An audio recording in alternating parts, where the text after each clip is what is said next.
ನಮಸ್ಕಾರ ರೀ ಎಲ್ಲರಿಗೂ. ಇವತ್ತು ಹೈ ಪ್ರೋಟೀನ್ ಕಾಳು ದೋಸೆ ಮನೆಯೊಳಗೆ ಯಾವ ರೀತಿ ಮಾಡೋದು ಅಂತ ಹೇಳ್ಕೊಡತ್ತೀನಿ ರೀ. ರುಚಿನೂ ಅಷ್ಟೇ ಚಂದ ಅದಾವೆ ರೀ, ಮತ್ತು ನಾವು ಕ್ರಿಸಿಪಿಯೂ ಆಗಿ ಮಾಡ್ಕೋಬೋದು ರೀ, ಮತ್ತು ಸಾಫ್ಟಾಗಿ ಮಾಡ್ಕೋಬೋದು ರೀ.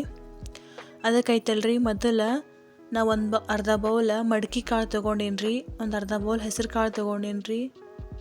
ನಿಮ್ಮ ಮನೆ ಒಳಗೆ ಯಾವ್ಯಾವ ಕಾಳು ಇರ್ತಾವಲ್ಲ ರೀ, ನೀವು ಆ ಕಾಳು ತೊಗೋಬೋದು ರೀ. ಒಂದು ಅರ್ಧ ಬೌಲ್ ಅಲಸಂದಿ ಕಾಳು ತೊಗೊಂಡೀನಿ ರೀ, ಒಂದು ಅರ್ಧ ಬೌಲ್ ಕಡಲೆಕಾಳು ತೊಗೊಂಡೀನಿ ರೀ, ಒಂದು ಅರ್ಧ ಬೌಲ್ ರಾಜ್ಮಾ ಕಾಳು ತೊಗೊಂಡೀನಿ ರೀ. ಅದೇ ಬೌಲ್ ಅಳತೆ 1 ಕಪ್ ಅಕ್ಕಿ ತೊಗೊಂಡೀನಿ ರೀ. ಇವನ್ನೆಲ್ಲ ಚೆಂದಾಗಿ ನೀರೊಳಗೆ ವಾಶ್ ಮಾಡ್ಕೋಬೇಕ್ರಿ. ಮೊದಲು ನೀರು ಹಾಕಿ ವಾಶ್ ಮಾಡ್ಕೋಬೇಕ್ರಿ.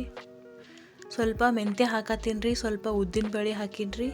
ನೀಟಾಗಿ ವಾಶ್ ಮಾಡ್ಕೋಬೇಕ್ರಿ. ವಾಶ್ ಮಾಡಿಕೊಂಡು ಮತ್ತೆ ನೀರು ಹಾಕಿ ಒಂದು 8 ಅವರ್ ನೆನಾಕ್ ಬಿಡ್ಬೇಕ್ರಿ ಇದ್ರನ್ನ.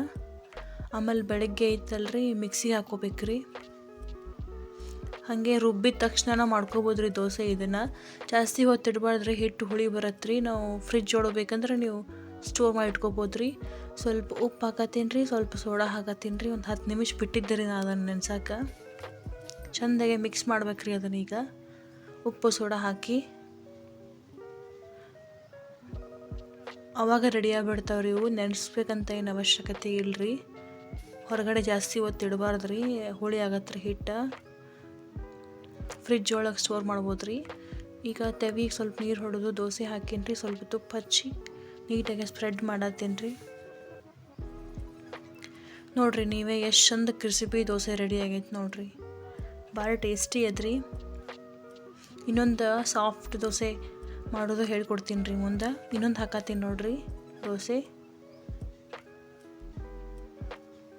ಭಾಳ ಕ್ರಿಸಿಪಿಯಾಗಿ ಬರ್ತಾವ್ರಿ ಇವು. ಮಕ್ಕಳದೆಲ್ಲ ಭಾರಿ ಇಷ್ಟಪಡ್ತಾರೆ ರೀ, ಮತ್ತು ಹೈ ಪ್ರೋಟೀನ್ ರೀ ಇವು. ನೋಡಿರಿ ಎಷ್ಟು ಕ್ರಿಸಿಪಿ ಆಗೈತೆ ನೋಡಿರಿ ನೀವೇ ದೋಸೆ. ಈಗ ನೋಡಿರಿ ಸಾಫ್ಟ್ ದೋಸೆ ಹಾಕ್ತೀನಿ ನೋಡಿರಿ. ಈಗ ನಿಮಗೆ ಸಾಫ್ಟ್ ಬೇಕಂದ್ರೆ ಸಾಫ್ಟು ಮಾಡ್ಕೋಬೋದು ರೀ ನೀವು. ಸ್ವಲ್ಪ ದೋಸೆ ಒಳಗೆ ನಮಗೆ ಎಲ್ಲ ಥರ ಪ್ರೋಟೀನು ಸಿಕ್ಬಿಡ್ತಾವ್ರಿ, ಯಾಕಂದರೆ ಎಲ್ಲ ಕಾಳುಗಳು ಇರ್ತಾವಲ್ರಿ. ಅದಕ್ಕೋಸ್ಕರ ನೋಡಿರಿ ತೆಗ್ಯಾತೀನಿ ನೋಡಿರಿ ಎಷ್ಟು ಸಾಫ್ಟ್ ಆಗ್ಯಾವ ನೋಡಿರಿ ಇವು. ಈ ಥರನೂ ಮಾಡ್ಕೋಬೋದು ರೀ ನೀವು ಸಾಫ್ಟು. ನಿಂದಿರಿ ಒಂದು ಕೈಯಾಗಿ ಹಿಡಿದು ತೋರಿಸ್ತೀನಿ ನಿಂದಿರಿ ಎಷ್ಟು ಸಾಫ್ಟ್ ಆಗ್ಯದ ಅಂಥೇಳಿ. ನೋಡಿರಿ ಭಾಳ ಸಾಫ್ಟ್ ಆಗ್ಯಾವ್ರಿ,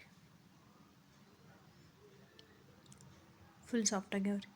ಈಗ ನಾನು ದೋಸೆ ಜೋಡಿ ಆಲೂಗಡ್ಡೆ ಪಲ್ಯ ಮತ್ತು ಚಟ್ನಿ, ಕೊಬ್ಬರಿ ಚಟ್ನಿ ಮಾಡೀನಿ ರೀ. ಇವು ದೋಸೆ ಇಷ್ಟ ಆದವು ಇಲ್ಲೋ ನನ್ನ ಚಾನಲ್ ಸಬ್ಸ್ಕ್ರೈಬ್ ಮಾಡಿರಿ, ಲೈಕ್ ಮಾಡಿರಿ, ಶೇರ್ ಮಾಡಿರಿ, ಕಮೆಂಟ್ ಮಾಡಿರಿ.